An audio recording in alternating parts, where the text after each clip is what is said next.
আবার কিছু মানুষ মরলে আসমান কান্দে রে, জমিন কান্দে। আবার কিছু মানুষ মরলে আসমান কান্দে রে, জমিন কান্দে। গোটা পৃথিবীর মানুষ তার জন্য কান্দে।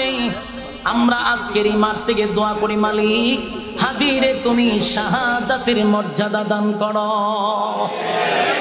আগামী প্রজন্মে যাদের বাচ্চা হবে প্রত্যেকের বাচ্চার নাম রাখবেন উসমান হাদি। হ্যাঁ, কথা কয় না? আগামীর প্রত্যেকটা সন্তানের নাম রাখবেন উসমান হাদি। করে করে উসমান হাদি তৈরি হতে হবে, না হয় বাংলাদেশের মাটি টিকায় রাখা সম্ভব নয়। বাংলাদেশের মধ্যে শকুনের থাবা পড়েছে। আজকে বাংলাদেশে তাকায়া দেখেন কয়জন ইমানের পরীক্ষায় টিকবে। অধিকাংশ লোকগুলা টাকার কাছে বিক্রি হয়ে গেছে, ঠিক না বেঠিক? শুধু বিক্রি হয় না, সেই উসমান হাদি বিক্রি না হওয়ার কারণে ইমানের পরীক্ষা দিতে হয়েছে। বাংলাদেশে আজীবন এই মাটি তার কথা স্মরণ রাখবে। বাতিলের কাছে সে মাথা নত করে নাই, টাকার কাছে বিক্রি হয় নাই। আগামী প্রজন্ম তার কাছ থেকে শিকার আছে। এই যুগে যুগে হাদি তৈরি হবে না। হাদি যুগে যুগে একজনই তৈরি হয়।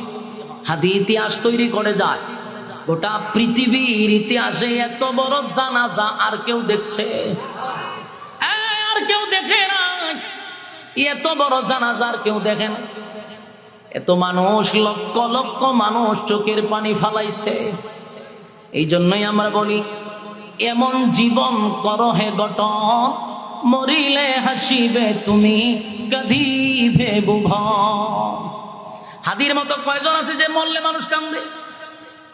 অনেক মানুষ মরার পরে মানুষ লেখে আলহামদুলিল্লাহ, মরার পরে লেখে আলহামদুলিল্লাহ। তার মানে এমন জীবন গঠন করতে পারো নাই। তোমার মরার পরে মানুষ হাসে আর হয় আল্লাহ এর যে নিচ্ছে, আল্লাহ এর উপরে যে ঠাটা পড়ছে, ঠিক না বেটি? তুমি মানুষের উপরে জুলুম করছো, মানুষের কলিজায় আঘাত দিছ। তোমার জুলুমের কারণে মানুষ আল্লাহকে তোমার নামে বিচার দিছে। আল্লাহ এর উপরে গজব পালা, আল্লাহ গজব পালায়া দিছে। মরার পরে মানুষ কয় আলহামদুলিল্লাহ, আল্লাহ এর যে নিছে।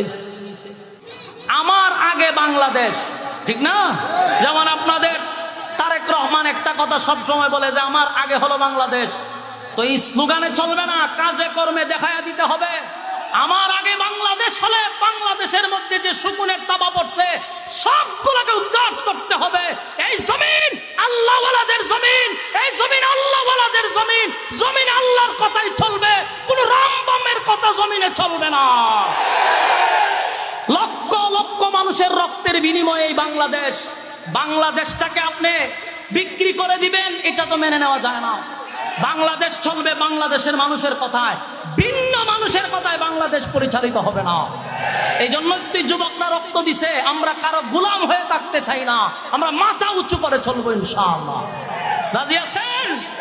প্রত্যেকটা সন্তানের নাম রাখবেন উসমান হাদি, যেন আগামী প্রজন্ম বুঝতে পারে যে উসমান হাদি কি। এক উসমান হাদিরে তোরা মারছ, লক্ষ উসমান হাদি তৈরি হয়ে গেছে, ঠিক না বে ঠিক?